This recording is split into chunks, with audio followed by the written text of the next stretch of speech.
Story 1. The timestamp that wouldn't move. The store camera said 2:17 a.m., and it stayed 2:17 a.m., no matter how many seconds passed in my skull. I watched the monitor with my mouth open, breath turning sour and metallic, like I'd been chewing pennies. On screen 2, aisle 3, snack rack. The timestamp flickered once, stuttered, then froze. The fluorescent lights in the bodega hummed the same bored note they always hummed. But the sound in my ears began to warp, as if the room itself had started to hold its breath. A man in a gray hoodie stood at the end of aisle 3 facing the chips. He didn't move. Not an inch. Not the little shifts you see when someone's reading labels, no idle sway, no foot tap. He was as still as a cardboard cutout.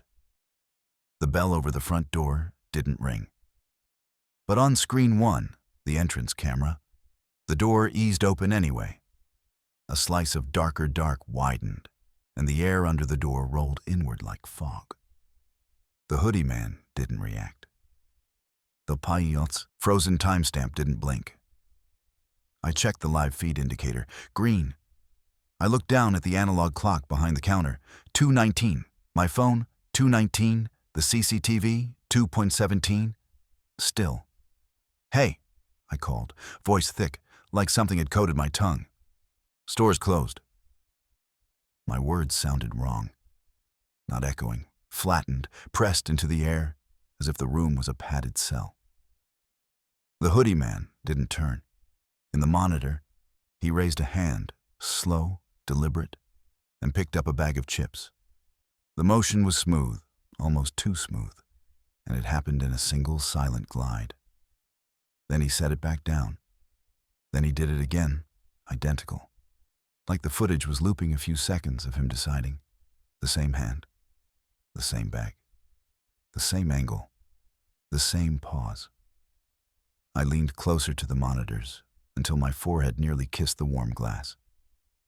The picture quality was decent, 1080p, new system the owner bragged about. But the hoodie's fabric looked soft, smeared at the edges, like the camera couldn't agree on where he ended and the aisle began. Behind me, the cold case refrigerator clicked on. The sound made me flinch hard enough that my knee knocked the counter. Pain shot up my leg, sharp, real, anchoring. The smell of detergent and old coffee and stale bread was still there. Reality should have been solid. It wasn't. On screen 1, the entrance door shut itself. Not slamming. Gently, like a careful hand, pushed it closed. I was alone in the store. I knew I was. I'd locked up at 2 a.m., pulled the half shutter down, and the owner, Mr. Patel, had left me with one rule. Don't open the door for anyone after 2. If someone needed something, call the cops. Don't be a hero. The neighborhood wasn't kind to heroes. The bell hadn't rung, but the door shut, and the hoodie man on screen 2 was now facing the camera. Not turning, just suddenly facing it. His hood was up, shadowing his face. Under the shadow there should have been a nose, cheekbones, the pale shine of eyes. Instead, it looked like someone had drawn a face in a wet window with their fingertip and then wiped it away. A vague suggestion of features. A smear. And yet, he was looking directly at the lens, like he knew where I was standing. My scalp tightened, my stomach dropped and kept dropping. On screen 3, back hallway, the door to the storage room, the handle twitched. I didn't move. I couldn't. Every muscle in my body was braced for something I didn't have a name for. The handle twitched again, then turned. The back door opened a crack. Darkness poured out, thick as oil. My throat tried to close. I swallowed and it hurt, like there were splinters in my saliva. Okay, I whispered to myself. Okay. Call Patel. Call. My phone was on the counter. I reached for it and my fingers trembled so badly the screen didn't recognize my touch. When it finally lit, The lock screen time read 2:21 a.m. The camera still read 2:17. A soft tapping started. Not from the door, from inside the store. 3 taps, a pause, 3 taps, like knuckles on glass. I turned my head toward the aisles. The store looked normal, empty. Shelves of candy and ramen and cough syrup. The faint red glow of the beer fridge. The floor mopped hours ago, still faintly streaked. Nothing moved. But the tapping continued. 3 taps. Pause. 3 taps. I looked back at the monitors. Screen 2, the aisle camera, showed the tapping. The hoodie man was tapping the lens. Except he couldn't be. The aisle camera was mounted high in the corner, near the ceiling tiles. He'd need a ladder. He'd need to be 10 feet tall. On the feed, his arm extended upward, bonelessly, far past what an arm should do. It stretched like taffy, sleeve elongating, fabric thinning. His fingers reached the lens and tapped. Tap, tap, tap. Pause. Tap, tap, tap. My hands went numb. The phone slipped from my fingers and hit the counter with a muted clack. My pulse hammered in my teeth. In the store, I heard it too now. Faint, like the tapping was coming from inside my skull. The hoodie man's head tilted, slow as a predator studying prey. On screen 1, the entrance camera, the front door began to open again. This time the bell rang once. Weak, sickly. A sound that didn't match the metal and glass. And something stepped in. Not a person. Not an animal. The camera showed a shape like a person-sized bruise moving through the doorway, absorbing light. The pixels around it crawled, crawling static like ants. The hoodie man in aisle 3 didn't move, but his stretched arm stopped tapping. It snapped back down too fast, like a rubber band released. The sleeve jittered. The air in the store seemed to thicken. I could feel it in my lungs, each breath a struggle through invisible syrup. My rational brain screamed at me to run, to bolt out the back, to smash through the storage room and into the alley, to leave the building behind. But the back hallway camera, screen 3, showed the door to the storage room wide open now. And a face was peeking through, a face I recognized. It was mine.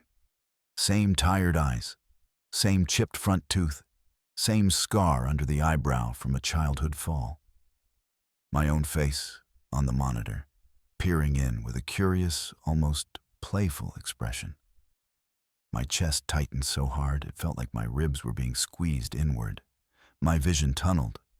The edges of the world went gray. On the screen, my face smiled. The smile widened too far, pulling at the corners until the skin looked strained, glossy, ready to split. Then, on screen 2, the hoodie man's faceless head turned away from the camera and looked down the aisle toward the counter. Toward me. I felt a presence in the store. Not behind me, everywhere. In the aisles, in the light fixtures, in the cracks between tiles. Like the building was suddenly full, packed with invisible bodies all leaning in close. I whispered, "No." The tapping returned. Not 3 taps now, faster, insistent, like a code. Tap, tap, tap, tap, tap. The CCTV timestamp finally changed. 2:17 a.m., 2:17 a.m., 2:17 a.m. It was repeating the minute, resetting like a stuck record. And the moment it reset, I saw myself on screen 3 do something that made my blood go cold. My face, my other face, raised a finger to its lips. Shh. Then it stepped into the hallway, and the camera caught the rest of it. The body attached to my face was wrong. Limbs too long, joints bending in extra places, shoulders hunched like a praying mantis trying to wear a human shape.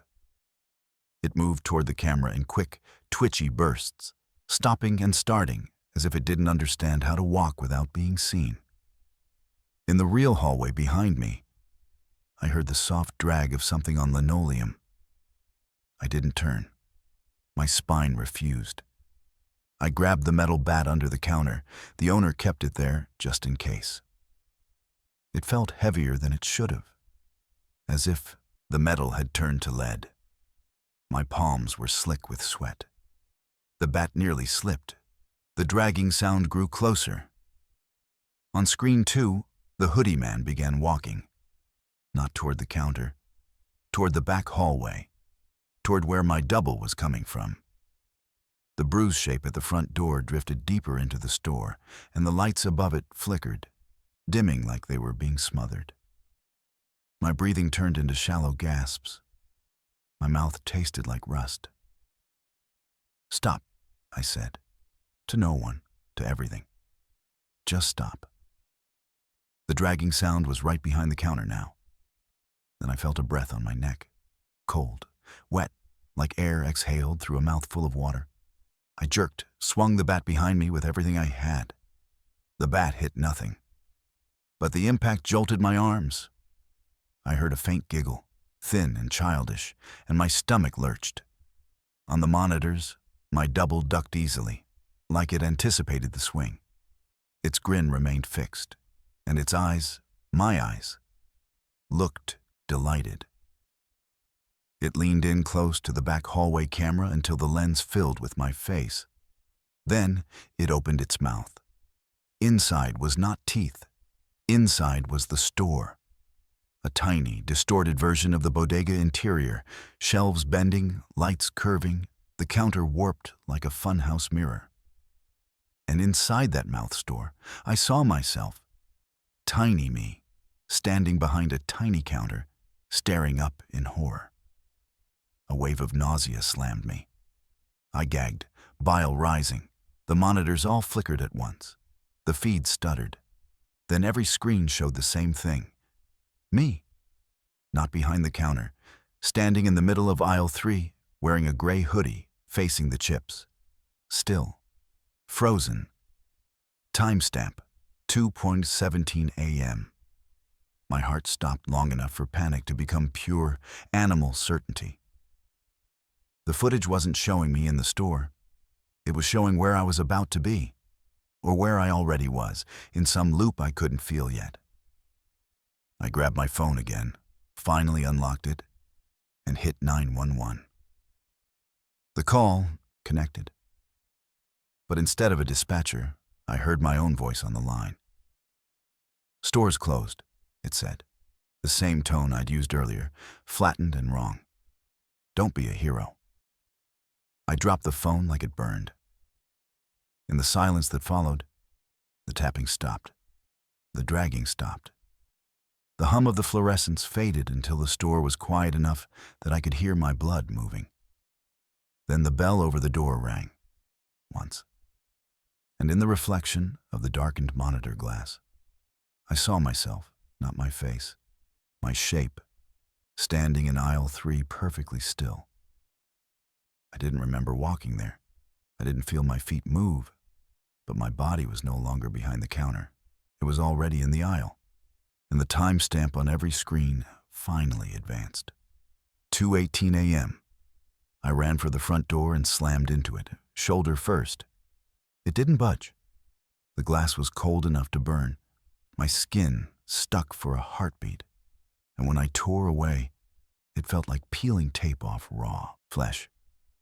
Outside, through the glass, the street looked normal. Streetlight pools, parked cars, a stray cat darting under a sedan. The world I knew. Inside, behind me, I heard the softest whisper. "So, you can see it too." I turned. Aisle 3 was empty. The back hallway was empty. The store was empty. But the monitors weren't. All 4 screens showed me standing in aisle 3, frozen, facing the chips. And in the corner of each screen, just barely visible, my double's face hovered close to the lens, smiling. The police arrived at 3:06 a.m., according to their body cams. They found me outside, sitting on the curb, shaking so hard my teeth clicked like castanets. The front door was unlocked, The half shutter was halfway up. They asked why I'd called, why I'd sounded like I was whispering into a towel. I couldn't explain the timestamp. I couldn't explain the screens. Mr. Patel pulled the DVR footage the next day. It showed nothing. Just me behind the counter, bored, scrolling on my phone. At exactly 2:17 a.m., the footage jumped, one frame missing. And when it resumed, I was standing in aisle 3, facing the chips, perfectly still, for 17 minutes. I have no memory of those 17 minutes. But sometimes, when I'm alone and the room is quiet, I hear 3 taps, a pause, then 3 taps again, coming from the inside of my skull, as if something is still trying to get my attention from the other side of a lens. And every time I check the clock, it's 2:17 for just a second too long. Story 2. The elevator cam that showed the wrong floor. The security monitor flashed, and suddenly the elevator was full of water. Not flooding, no panic, no splashing, no frantic bubbles. Just water, perfectly still, filling the metal box up to the occupants' chests like a glass aquarium. A woman in a cream coat stood inside with her purse held high, face calm, eyes open, breathing normally, as if she'd forgotten humans aren't built for that. Then the feed blinked, and the water was gone. I rubbed my eyes until they burned, but the image didn't change. Elevator Cam 1 showed 3 people riding down from the 15th floor, ordinary as an office Monday. The timestamp in the corner read, March 14th, 2023, 11:48 p.m. I was alone at the desk in the lobby of the Preston Building, a mid-rise office tower with a parking garage that smelled like brake dust and rainwater. My job was overnight security, watch cameras, check doors, log incidents. I'd been doing it for 4 months, and the scariest thing so far had been a raccoon getting stuck near the dumpsters. So when the elevator feed filled with water for half a second, my brain tried to label it as a glitch. But glitches don't leave you with a taste of chlorine in your mouth. I leaned in closer. My chair squeaked loud enough to make my nerves jump. On the monitor, the elevator car descended past the floor numbers. 15. Mang Stapikuren. Ordahar Thiridis. 13. The 3 riders were strangers, 2 men in business casual, 1 woman. All of them looked tired in that end-of-day way, eyes glazed, shoulders sagging. The woman's hair was pinned back, and she kept checking her phone. Then, as the elevator passed 12, 11, 10, the floor indicator inside the elevator changed. It didn't say 9. It said B7. My stomach turned. There was no B7. The Preston Building had a basement level for maintenance and access to the garage. B1. That was it. No sublevels, no secret parking floors. I'd read the building plans during training. I'd walked the basement twice during my patrols. There was a boiler room, a storage cage, and a hallway that always felt colder than it should. The elevator kept descending. The riders didn't react to the wrong indicator. They chatted quietly, mouths moving, but the feed had no audio. Their expressions stayed normal, bored, as if they were heading to the garage like always. The indicator read B8, B9. A faint buzzing filled my ears, and for a moment, the fluorescent lights above the security desk seemed to dim, as if the building itself was listening. I grabbed my radio. Control to maintenance, I said, even though maintenance wasn't on overnight. The radio hissed back with dead air. On the monitor, the elevator's ceiling light flickered. The riders looked up, annoyed, then relaxed when it stabilized. The indicator read B12, B13. My skin prickled.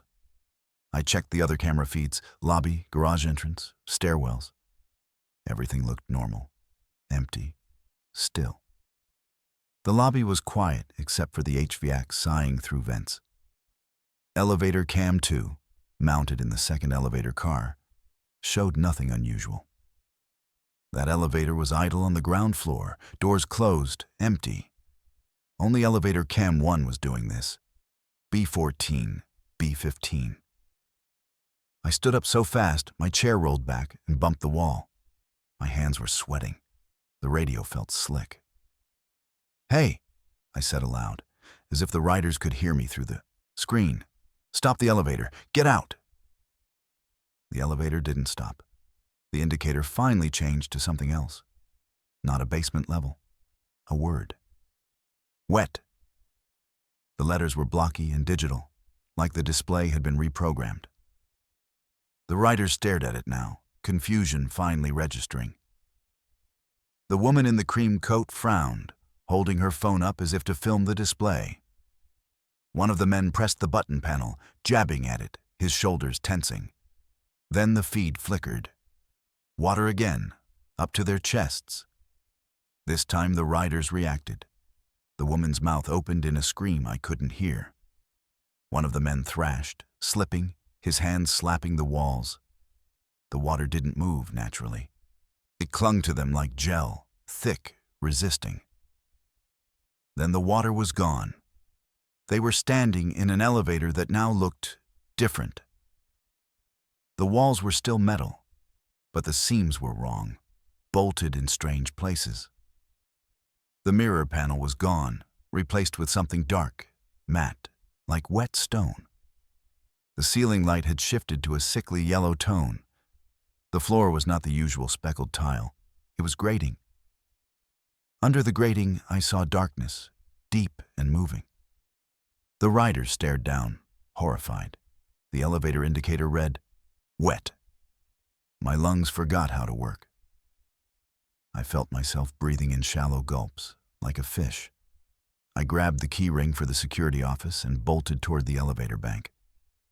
My footsteps echoed too loudly in the empty lobby. The building felt wrong suddenly. Too quiet, too large, as if the walls had pulled away. The elevator doors were closed, both cars apparently at ground level according to the call buttons. I pressed the call button for elevator 1. Nothing. No ding. No light. I pressed again, harder, as if force would wake it up. Still nothing. Back at the desk, the monitors showed the riders pounding on the doors from inside. Their faces were smeared with panic. The woman's eyes were wide and wet. The men were yelling, silent on my end. But their throats strained, veins showing. One of them slammed his fist into the door seam, then recoiled, clutching his hand like he'd hit something sharp. The elevator car jolted. Not a smooth drop. An abrupt lurch like a cable snapped. The riders stumbled. The woman fell to her knees, grabbing the grating floor. Her fingers slipped through the holes and she yanked back fast, as if something below had touched her. Then the elevator began moving sideways. Not possible. Elevators don't move sideways. But the feed showed it. Walls sliding past the tiny camera's viewpoint in a way that made my brain hiccup. The indicator stayed wet, unwavering, as if direction no longer mattered. The lighting in the car grew dimmer. The riders' faces turned gray and green under the sickly light. Condensation formed on the walls, beating and running in slow trails. The air in the lobby suddenly smelled damp, like mildew. I ran back behind the desk, and back behind, hands shaking, and hit the emergency elevator override. An old red switch behind a plastic cover. The cover snapped open. I flipped the switch. A chime sounded, weak, distant. On the monitor, the elevator car shuddered. The riders clung to the walls. The woman sobbed silently, her mouth forming a shape that looked like, "Please." The doors in the elevator began to open. But what opened wasn't the lobby. It was darkness. Not just unlit space, darkness with texture, like a curtain of thick water held in place by gravity that didn't exist. The woman in the cream coat leaned back, terrified. But something pulled at her hair as if a current was tugging her forward. Strands lifted, stretching toward the opening. One of the men grabbed her arm. He pulled, his face twisted with effort. The darkness pulled back. A pale hand emerged from it. Not a human hand. Too many joints, fingers too long, skin translucent like fish belly. The nails were black and sharp. The hand grabbed the woman's wrist. She screamed. Silent. The man holding her yanked harder, but his grip slid, skin on skin slick with sweat. Her arms stretched, shoulders straining.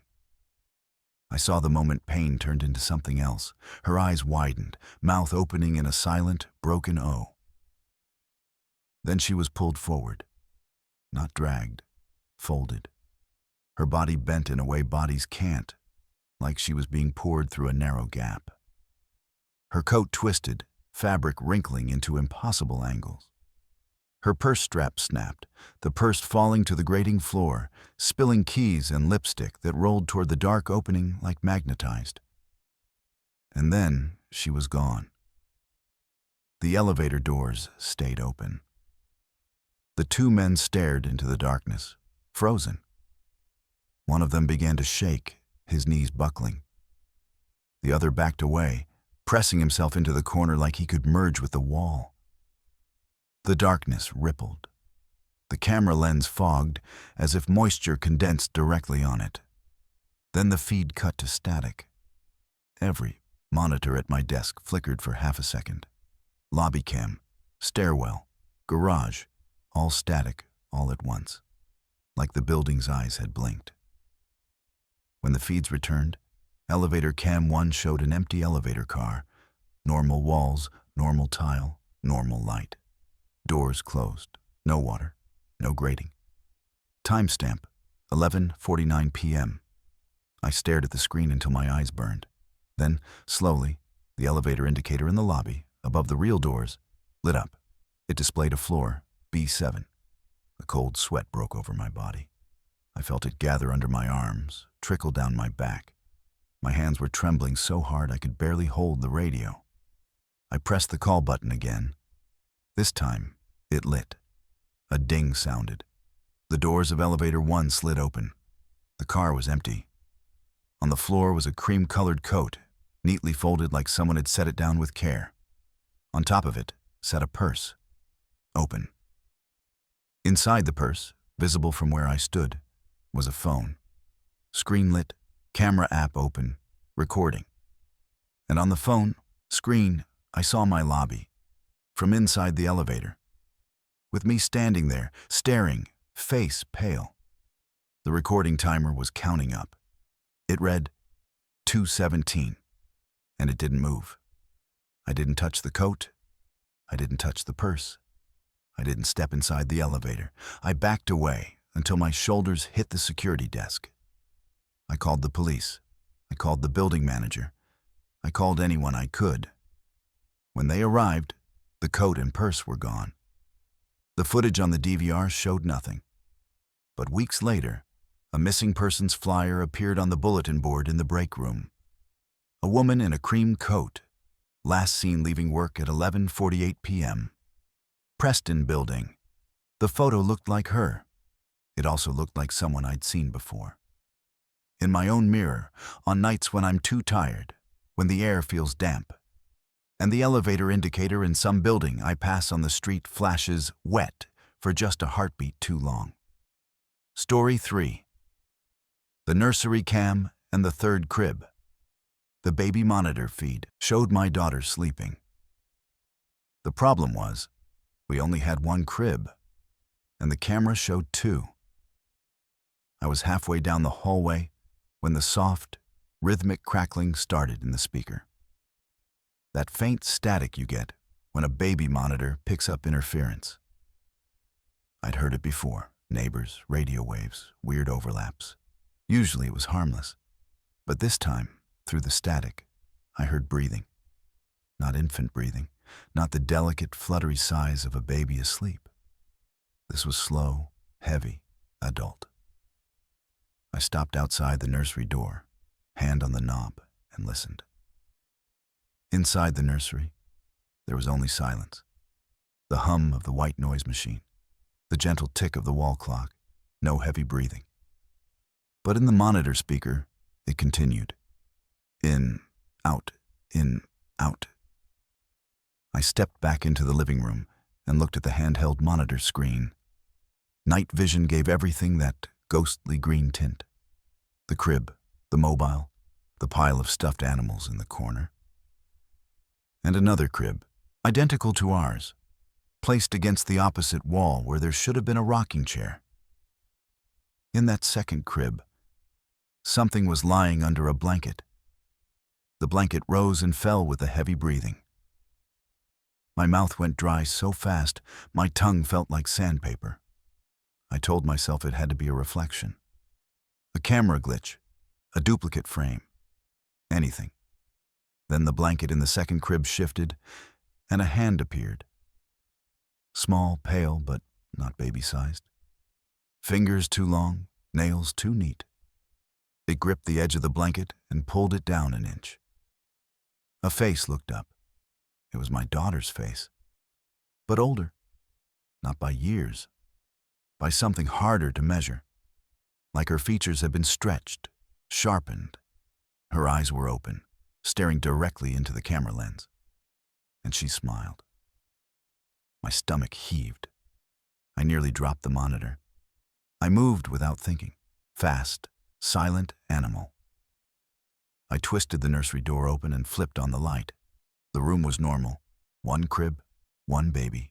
My daughter asleep, mouth slightly open, a tiny fist curled near her cheek. The rocking chair where it belonged.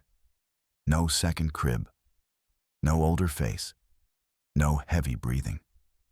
I stood there for a full minute, heart pounding, staring at the corners of the room, the closet, the space beneath the crib. Nothing.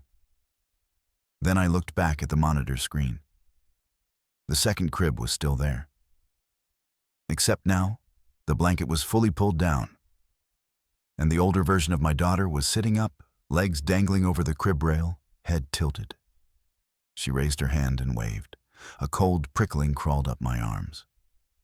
I swallowed hard and forced myself to breathe, slow, quiet so I wouldn't wake the baby.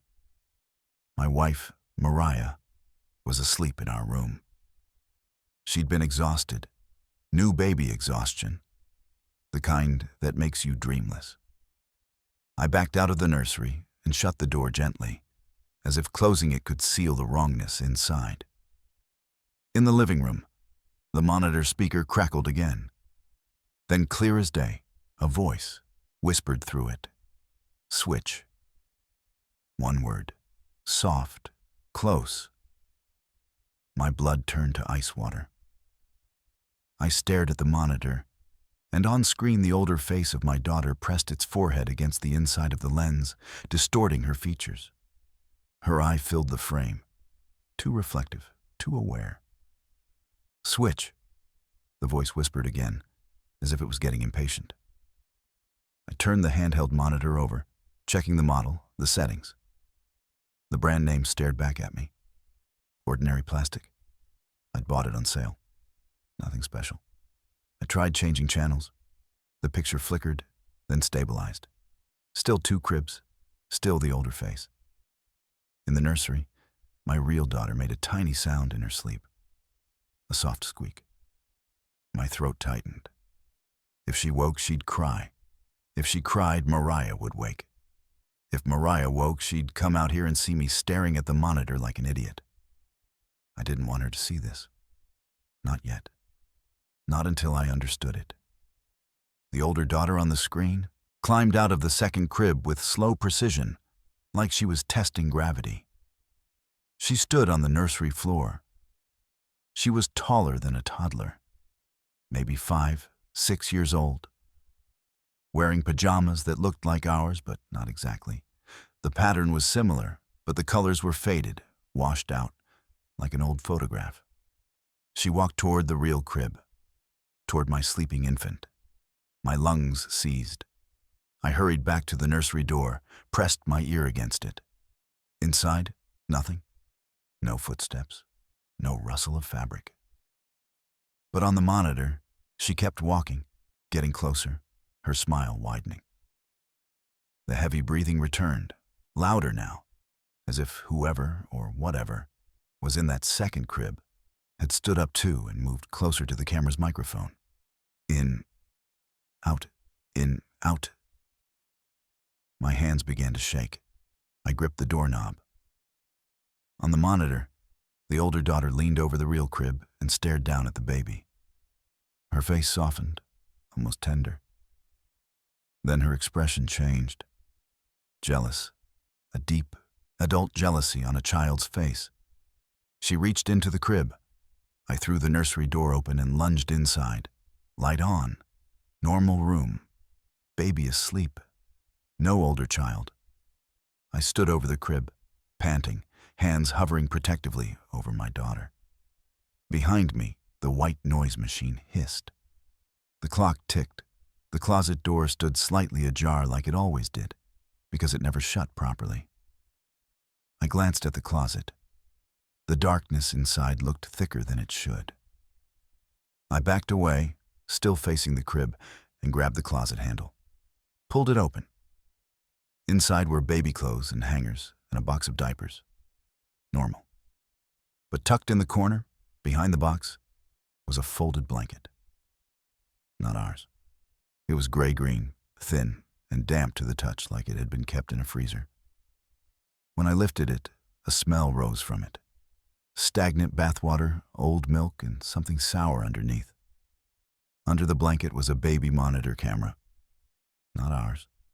Same brand, same model, same small red power light, glowing. My heart hammered so hard I felt dizzy. I yanked the plug from the wall. The red light didn't go out. I pulled harder, ripping the cord free. The light still glowed. Behind me, my daughter made a noise, woke, stirred. Her eyes opened, tiny and unfocused, then fixed on me. She didn't cry. She just stared. Then she smiled. Too wide.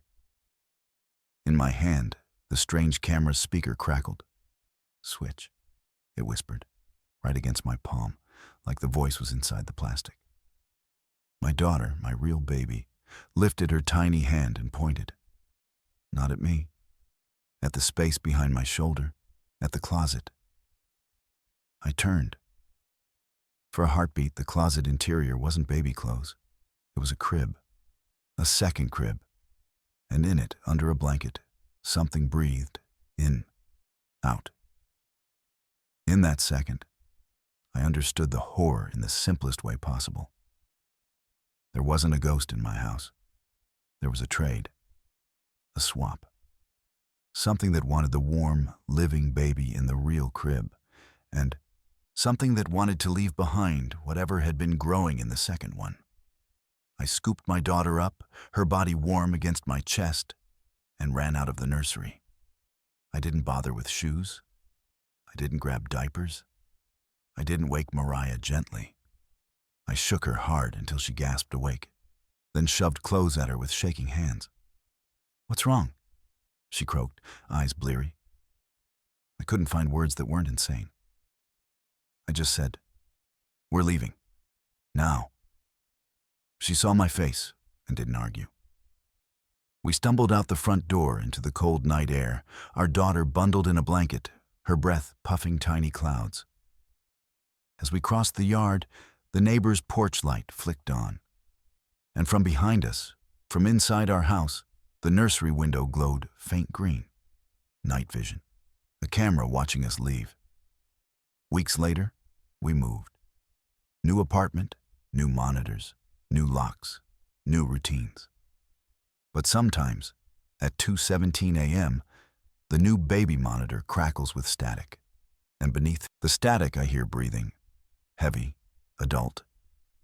And my daughter, now older, learning to talk, will sit up in bed, look toward the dark corner of her room, and whisper a word she shouldn't know. Switch. Story 4. The gas station footage that edited itself. The guy on camera 4 walked into the bathroom and came back out without his skin. Not flayed, not bleeding, not even acting like anything was wrong. He just stepped out of the restroom wearing his clothes like normal, hands in pockets, humming to himself, except his face was a smooth, wet blank. No eyes, no nose, no mouth. Like someone had erased him with a thumb. I watched it happen in real time, hand frozen on my coffee cup, the smell of burnt espresso suddenly nauseating.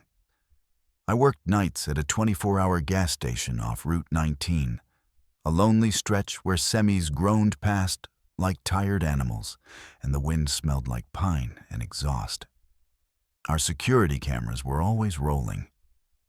The owner, Debbie, loved them, said. They saved her from lawsuits and theft.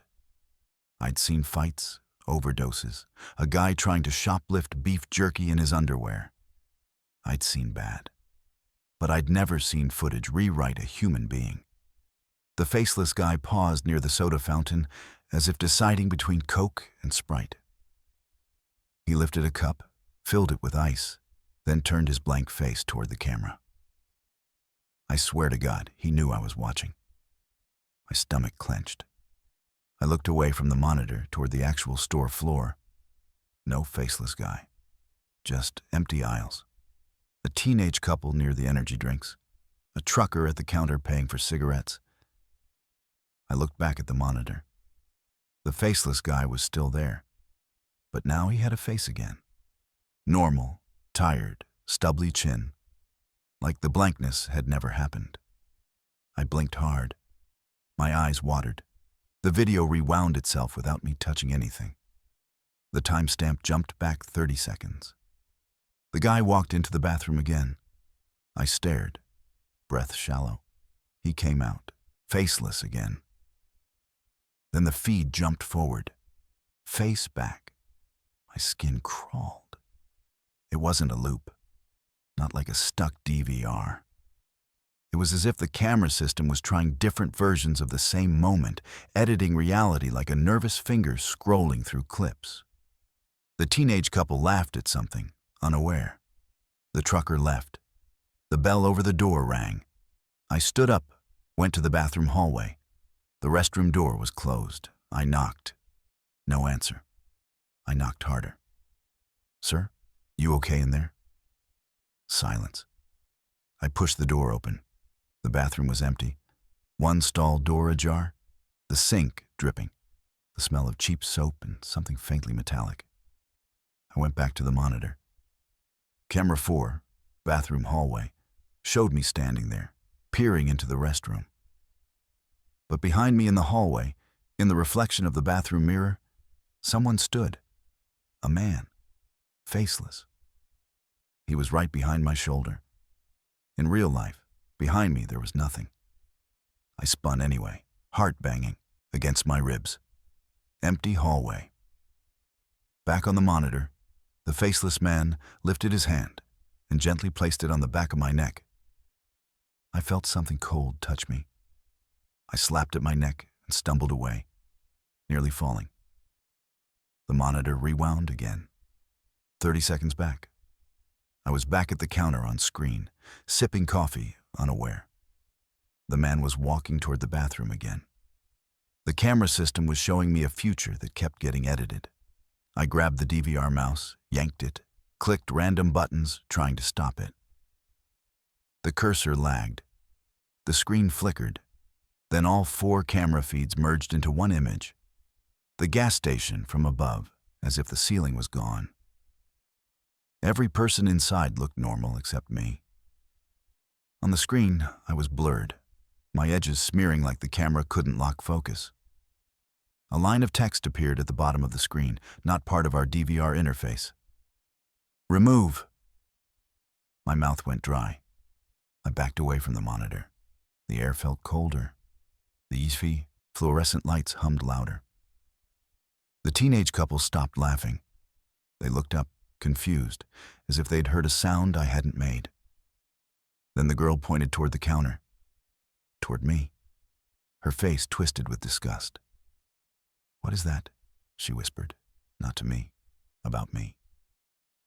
The boy recoiled, eyes wide. "Dude, what's wrong with your face?" My fingers flew to my cheeks, skin, warm, normal. But their reactions were real. They were seeing something. The monitor rewound again. On screen, the faceless man exited the bathroom and walked toward me. He didn't hurry. He moved like he had all the time in the world. And with each rewind, he got closer. 30 seconds back. Closer. 30 seconds back. Closer. It was compressing the distance, narrowing the outcome. I grabbed my phone and tried to call Debbie. The call wouldn't connect. The screen displayed no service, even though I had bars. On the monitor, the text changed. Remove, replace. The restroom door creaked open behind me. I turned. A man stood there, stubbly chin, tired eyes, normal face. He looked at me, then smiled politely like a customer about to ask for directions. Bathroom's out of order, I blurted, voice shaking. He tilted his head. Is it? Then, without moving his lips, his voice came from the monitor speaker behind me. Remove. The skin on my arms goose-fleshed. His face softened at the edges, features smearing, melting like wax under heat. His eyes blurred into pale ovals, nose flattening, mouth dissolving. He was becoming the blank. The teenage couple screamed and bolted for the door, slamming into each other in panic. The bell rang wildly. I stumbled backward, grabbing the counter, trying not to fall. My coffee cup tipped, spilling brown liquid that smelled suddenly like blood. The man, now fully faceless, reached into his pocket and pulled out something small and black. A USB drive. He held it up like an offering. My monitor screen flashed. Insert. My throat tightened. I shook my head, tiny, frantic.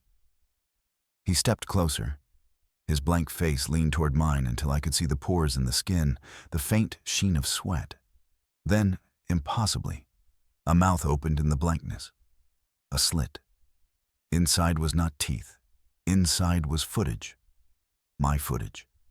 Clips of me working, sleeping, laughing, crying, moments I didn't remember being recorded. The images flickered like a montage inside his mouth. The slit mouth whispered, "You're already on the hard drive." My stomach dropped into my shoes. I ran. I vaulted over the counter and sprinted toward the back office, lungs burning, heart pounding. The air felt thick, as if the building was resisting my movement. Behind me, I heard the soft drag of footsteps. Unhurried. Patient. In the back office, I slammed the door and locked it. I backed up against filing cabinets, shaking. The office had a second monitor feed, smaller, older. I glanced at it. It showed the office. It showed me inside. And behind me, in the corner of the tiny room, the faceless man stood, already there, as if the camera had decided the outcome and reality was catching up. I turned, wild-eyed. The corner was empty. The monitor image rewound. 30 seconds back. The faceless man was now closer in the office feed. The text appeared again. Remove, replace. Then the office door handle rattled. The lock clicked. I hadn't unlocked it. The door began to open. And for the first time, I understood what the camera wanted. It wasn't recording what happened. It was choosing what happened. I left that job the next morning, told Debbie I quit, didn't explain. She laughed and said, "It's just cameras, honey." A week later, she called me sobbing. Her DVR had deleted every file except one, a single clip labeled with a date in the future. In it, Debbie walked into her own bathroom and came out without her face. And the footage ended with a line of text that hadn't been there before. Replace complete. Story 5. The parking garage cam that caught my car twice. My car rolled into the garage at 1:32 a.m. I watched it happen on the security feed. The problem was, I was sitting inside the car while I watched. I was parked on level 3, engine off, phone glowing on my lap, trying to work up the courage to go inside the apartment building. My girlfriend, Lena, had texted me earlier. "We need to talk. That sentence is a cliff edge. You stand on it and imagine the fall." So I sat in my car longer than I should have. The garage was quiet, damp, lit by yellow lamps that made everything look sick. My breath fogged the windshield faintly. Then my phone buzzed with a notification. Garage camera. Motion detected. I'd installed a cheap dash cam system months ago after someone broke into my trunk. The system connected to a small set of cameras near the entrance and around the levels. Shared feeds the building. Manager let residents view for security. It wasn't high-tech, but it worked. I clicked the notification. The live feed popped up, and I watched my car enter the garage. Same make, same dents on the rear bumper, same faded sticker on the back window, same license plate. It drove past the entrance gate and turned up the ramp toward level 2. At the exact moment I watched it on my phone, I was sitting motionless on level 3. My throat tightened. I looked up through my windshield toward the ramp opening. I should have seen headlights climbing. Nothing. The feed continued. My car climbed, tires humming on concrete, passing the level 2 sign. The timestamp read 1:32:14. My phone clock read 1:32:14. Perfect sync. My skin prickled. I thought, someone stole my car. That made no sense. My keys were in my pocket and I was literally inside my car. Unless I wasn't. A dizzy sensation washed over me, like the world tilted a few degrees. I grabbed the steering wheel. The leather felt real under my fingers. I dug my nails in until I felt pain. On the feed, the other car, my car, reached level 3. It turned into the same row I was parked in. My mouth went dry. I looked down the row in real life, empty. Yellow lamps, concrete pillars, my car. Nothing else. On screen, the other car approached the spot where I was sitting. Then it stopped, right next to my car. Driver's door opened. Someone stepped out. It was me. Same jacket, same messy hair, same posture, shoulders hunched against the cold. I watched my double stand beside the car and look around the garage. In real life, nothing moved. But I felt it. An awareness in the air, like being watched by a lens. The double me looked directly up toward the camera mounted in the corner. Then he looked down at his phone. Then he smiled. My stomach clenched so hard, I thought I might vomit. On my phone, a message popped up. New notification, unknown number. Don't get out. My hands went numb. I stared at the text. Another message followed immediately. It wants the one that moves first. I swallowed, throat tight. My heart hammered. I looked back at the feed. The double me walked toward my real car, toward where I was sitting. In the feed, he moved with certainty, not hesitant, like he knew exactly where I was. In real life, I saw nothing. But the hairs on my arms lifted, a cold pressure building around my car like invisible hands pressing in. He reached my driver's door. On screen, his hand wrapped around the handle. In real life, my driver's door handle tugged outward as if someone pulled it. I froze. The handle moved again, stronger. The lock clicked. I hadn't unlocked it. The door began to open. I shoved my shoulder against it instinctively, holding it shut. My breathing became ragged, loud in my ears. The door pushed back, steady pressure from outside. On the feed, the double me leaned in close to the window, peering, inside, face inches from the glass. I couldn't see him in real life. The window showed only my own reflection, pale and wide-eyed. But I felt his breath. Cold, damp, like air from a basement. The unknown number texted again. Look at the rearview mirror. I didn't want to. Every nerve screamed no. But my eyes flicked up. In the rearview mirror, I saw him, not clearly, like a smear behind me in the back seat. A shape that resembled me but wrong, stretched. His face close to my ear. He whispered right beside my head. "Move first." I choked on a breath. My skin erupted in goosebumps. I turned my head wildly. The back seat was empty, but the mirror still showed him, smiling, lips peeling back too far. The pressure on the door increased. Metal creaked. The rubber seal moaned. I dug my feet into the floorboard, braced. On my phone feed, the double me's head snapped toward the camera again, as if listening to something I couldn't hear. Then he looked back at the car door and spoke, silent on screen. In my ear, I heard his words, wet and close. "Trade." The unknown number texted again. "Start the engine. Don't open any door. Don't look away from the feed."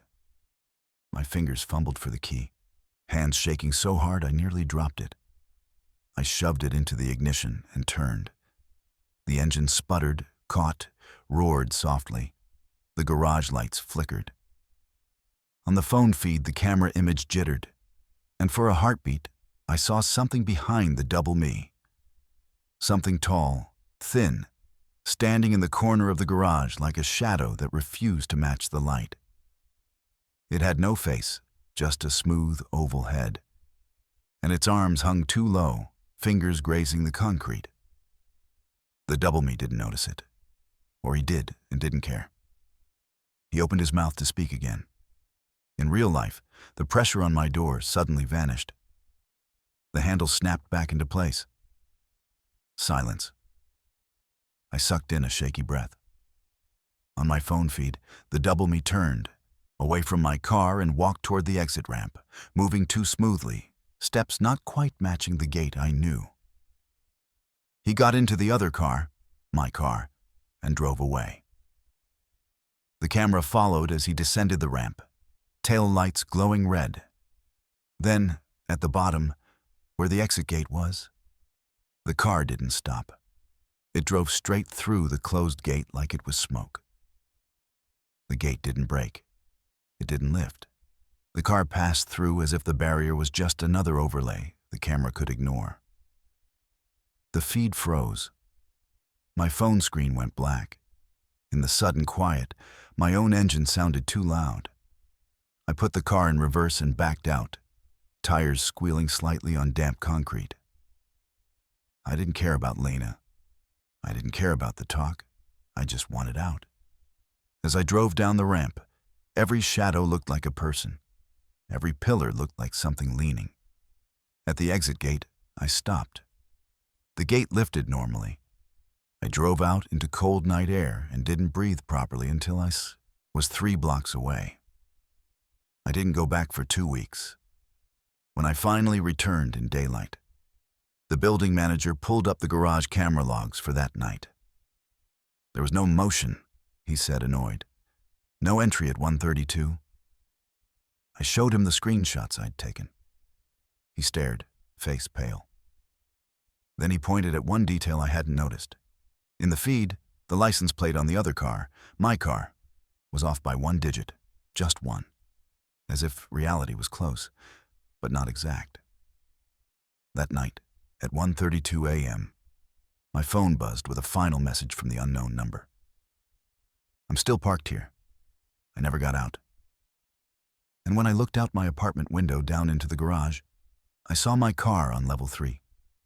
Empty, engine off. But the driver's seat was slightly reclined, like someone had been sitting there a long time, waiting for the one who moved first. Story 6.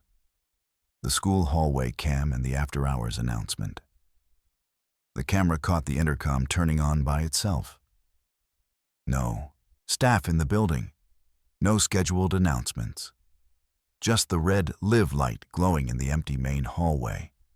And then a voice crackling through the speakers that didn't belong to anyone who worked there.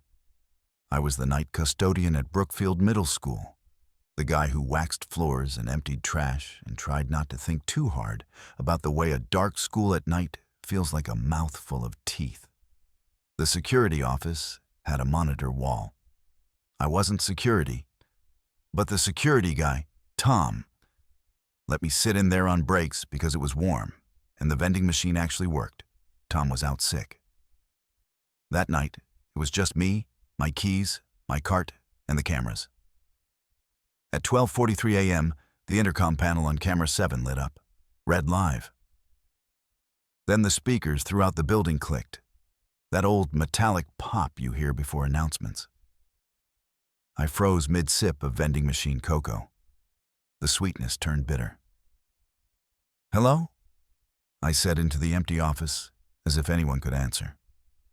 The intercom crackled. A child's voice came through, soft, breathy. "Mr. Carver?" That was my name. My stomach tightened. I hadn't told students my first name. They knew me as custodian or sir. Only staff called me Mr. Carver. The voice continued, whispering, "Can you come to room 117? Room 117 was on the first floor. Science classroom. I knew because it always had a smell of vinegar and old frogs. I grabbed my radio. This is custodial," I said, voice shaky. "Who is this?" Static, then a small giggle. "Please," the voice whispered. "It's dark." On the monitor, camera 2, first floor hallway, showed empty linoleum stretching under fluorescent lights. The hallway was spotless, newly waxed by me the week before. The reflections in the floor made the lights look like long white worms. Then, at the far end of the hallway, near room 117, something moved. A shape stepped out of the shadow by the lockers. At first, I thought it was a kid. Small frame, hoodie, backpack strap visible. Then it walked under the light. No face. Just a smooth, pale oval where a face should be, like a mannequin head. It tilted its head toward the camera, as if listening. The intercom clicked again. "Mr. Carver," the child's voice whispered, "come to room 117. Bring the keys." My throat went tight. I looked at my key ring, heavy, jangling, full of brass and steel. I suddenly imagined handing it to that faceless thing, imagined it taking the keys and locking every door behind me. I backed away from the monitors. A bang echoed down the hallway in real life, somewhere distant, like a door closing. Then another. Then another. A sequence, moving closer, like someone was slamming doors one by one. I watched camera 5, stairwell.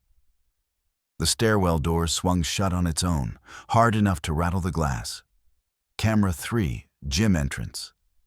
The double doors shuddered as if something hit them from inside.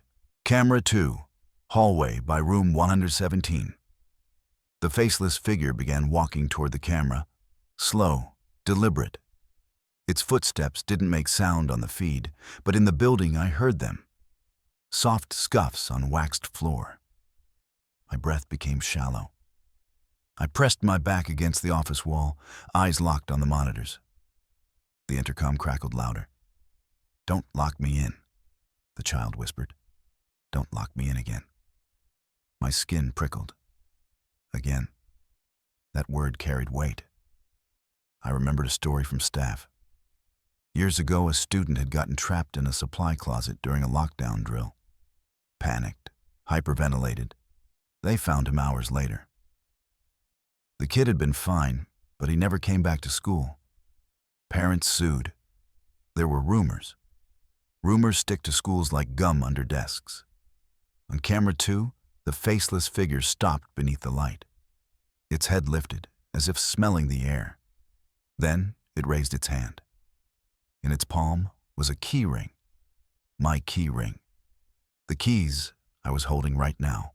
Hand jerked up. The keys were still there, heavy, cold, real. But on the screen, the faceless thing dangled the same keys and let them jingle softly. In the building, I heard the jingle too. Faint, approaching. My mouth went dry. The cocoa in my stomach churned. The intercom clicked again. "I have them," the voice whispered, now sounding older, strained. "I have what you need. Come to room 117. I grabbed my phone and dialed 911. The call rang once, twice. Then the intercom voice answered through my phone speaker. "Room 117, it said, almost gentle. "That's where you left me."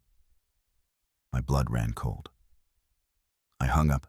On camera 2, the faceless figure began to run. It sprinted down the hallway toward the camera, its movement jerky, too fast. Lights above it flickered, the image distorted, bending around its body like heat haze. In real life, I heard running. Fast, wet footfalls. It was coming. I bolted out of the security office, keys clanging, and ran toward it. The nearest exit. Front doors. The hallway lights flickered overhead. My own footsteps echoed wildly. The building smelled like wax and paper and something damp. The front doors were in sight. Then the intercom blared, not whispering now, shouting, "Don't lock me in!" Every classroom door along the hallway slammed shut at once. Boom, boom, boom. Like the building clapped its hands. The front doors, normally unlocked from the inside, wouldn't budge. I yanked hard. The push bar didn't move.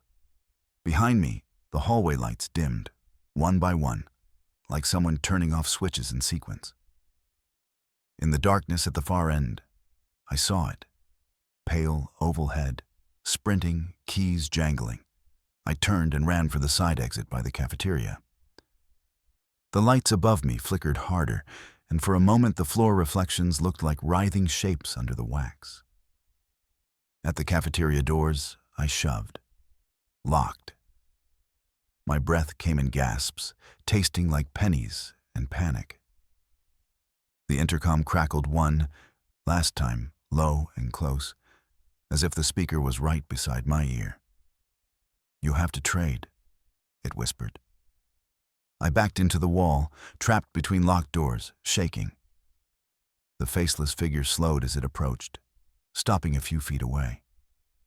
It lifted the key ring, my keys, and held them out toward me.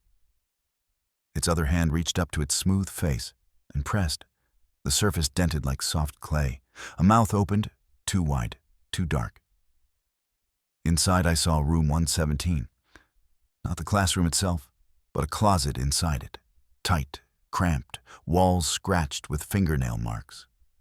A child's hand banged against the door from the inside. I couldn't move. My body refused. The faceless thing's mouth whispered in the child's voice. "Switch." I don't remember how I got out. I remember pressing my shoulder against the side exit again and again until something gave, until cold night air hit my face, and I fell onto the grass outside like I'd been spit out. The next day, the principal told me the security system showed nothing. No intercom activation, no figures in the hall, no doors slamming. But when I went back to get my cart, my keys didn't jingle right. One of them was missing, a small brass key labeled 117 Closet. And sometimes, when the school is quiet during the day and a teacher makes an announcement over the intercom, I swear I hear a child's whisper underneath their voice. "Don't lock me in again." Story 7. The doorbell cam that recorded tomorrow. The doorbell camera pinged my phone at 6:11 p.m. Person detected. I was in my kitchen, stirring pasta. My wife, Nia, was in the shower. The house smelled like garlic and soap and something comfortable. I glanced at the notification and tapped it without thinking. The live feed opened, and I saw myself at my front door, bleeding. My shirt was torn open at the shoulder. Dark wetness spread across my chest. My face was pale, eyes wide, and I was pounding on the door with shaking fists like I was trying to break into my own house. Behind me, in the driveway, the streetlights were on. But it wasn't night yet. In my kitchen, sunlight still poured through the window. The sky outside was orange, early evening. On the camera feed, it was full dark. I stared, spoon frozen in my hand, pasta water boiling over slightly with a hiss. On screen, my bleeding self leaned close to the doorbell camera and mouthed something. No audio, just desperate lips forming silent words. Then the feed glitched, a quick smear of pixels. And behind my bleeding self, something stepped into view at the edge of the camera frame. Tall, thin, wrong. It moved like a person wearing a costume they didn't know how to operate. Its limbs were too long, its head too smooth. No features. Just a pale oval reflecting the porch light. It stood behind me, behind the bleeding future me, and lifted a hand toward my shoulder like it was about to claim me. I dropped the spoon. It clattered into the sink. My pulse hammered.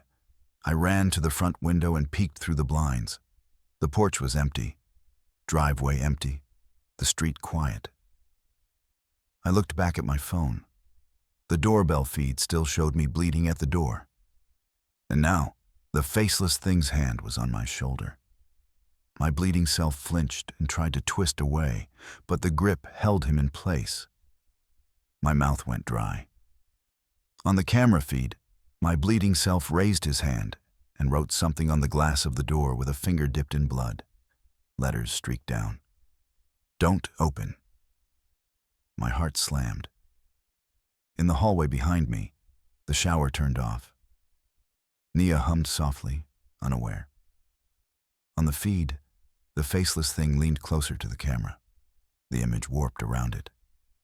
And then, for the first time, the doorbell speaker crackled. A voice came through, my voice, strained, hoarse. Don't open, it said. It learns your hand. I stumbled backward, hitting the kitchen counter. My breath came fast. I tried to rationalize. Prank? Hacked camera? Pre-recorded clip? But the timestamp on the recording was right there. 6:11 p.m. live. My phone buzzed again. Another doorbell notification. Motion detected. I stared at the screen as if staring could change it. The feed shifted, like the camera had zoomed, or reality had. Now the image showed my front door from a slightly different angle, as if the camera had been moved. I could see more of the porch, and on the porch floor, lying near the welcome mat, was my wife's hair clip, the silver one she wore every day. My stomach dropped. I heard Nia's footsteps upstairs, moving toward the bedroom. On the feed, my bleeding self pressed his forehead against the door and shook his head, frantic. The faceless thing lifted its other hand and touched the door handle. The handle turned. In my real hallway, I heard the faintest click, like the door lock shifting. I hadn't touched the lock. I ran to the front door, hands shaking, and pressed my back against it. The wood was solid, warm from sunlight, but beneath my palm, I felt something colder pressing back from the other side, as if a hand was mirrored against mine. Upstairs, Nia called, "Babe, who's here?" "No one," I shouted, voice cracking. "Don't come downstairs." Silence.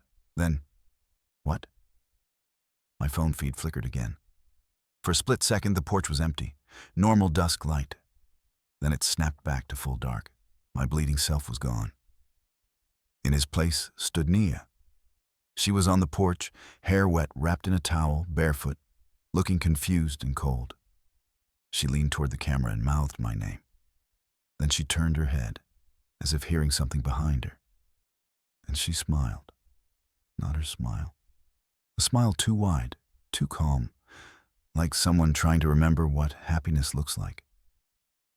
The faceless thing stepped into frame beside her and placed a hand on the back of her neck. She didn't react. My throat closed. I felt hot panic flood my body. I slammed the deadbolt, then the chain lock, then shoved a chair under the knob like that would matter. The doorbell speaker crackled again. This time the voice was Nia's. Soft, sweet. "Open the door," it said. I forgot my key.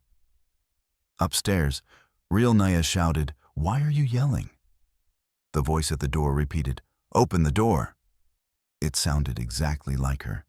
I pressed my forehead against the wood, shaking. "Tell me what you're wearing," I shouted upstairs, desperate. "Right now." "What?" she snapped. "A towel. What is wrong with you?" On the feed, porch Nia, fake Nia, tilted her head. The faceless thing leaned close to the camera lens until its pale oval face filled the screen. For a moment, I saw something like an eye beneath the surface, moving, learning. The speaker crackled with my voice again, hoarse, dying. "It copies what the camera sees," it whispered. "Don't let it see you open it." My hands trembled so hard the phone almost slipped. "Then what do I do?" I whispered to the screen, to myself. The doorbell camera feed shifted. It showed tomorrow, not the porch, my kitchen. From a corner angle that didn't exist. It showed me standing at the sink, staring at the spoon, pasta water boiling over. The same moment I was in now. Only in that future clip, the front door behind me was open. And something pale and tall stood in the doorway, watching. I realized the horror. The camera wasn't just recording, it was warning, and it was also teaching whatever was outside how to get in. I turned off the doorbell camera through the app, disabled it, cut the feed. The moment the screen went black, the house went silent, like the HVAC had stopped, like the world paused to listen. Then, from the other side of the front door, a knock came. 3 taps. Pause. 3 taps. Not on the doorbell. On the wood. My stomach turned to ice. The taps repeated, closer, like the sound was inside the house now. I backed away from the door. Behind me, upstairs, Nia screamed, short, sharp. I spun and ran toward the stairs. At the top, Nia stood in the hallway, towel clutched tight, eyes wide. "What?" she began. Then she looked past me, down the stairs. Her face drained of color. Slowly, she raised her hand and pointed. I turned. At the bottom of the stairs, in the shadow where the hallway met the living room, something stood. Tall, thin, pale, no face. And in its hand was my phone, screen glowing with the doorbell camera feed. It had turned it back on. It held the phone up like a mirror, angling the camera toward me. Toward Nia, learning our faces, learning our voices. I grabbed Nia's hand and ran for the bedroom, slamming the door behind us, locking it, pushing a dresser in front of it with shaking strength. We sat on the floor, backs against the bed, breathing hard. Outside the bedroom door, footsteps moved slowly, patiently, then a voice, perfectly calm, perfectly familiar, spoke from the other side. In Nia's voice. "In 5 minutes," it said, "you will open the door."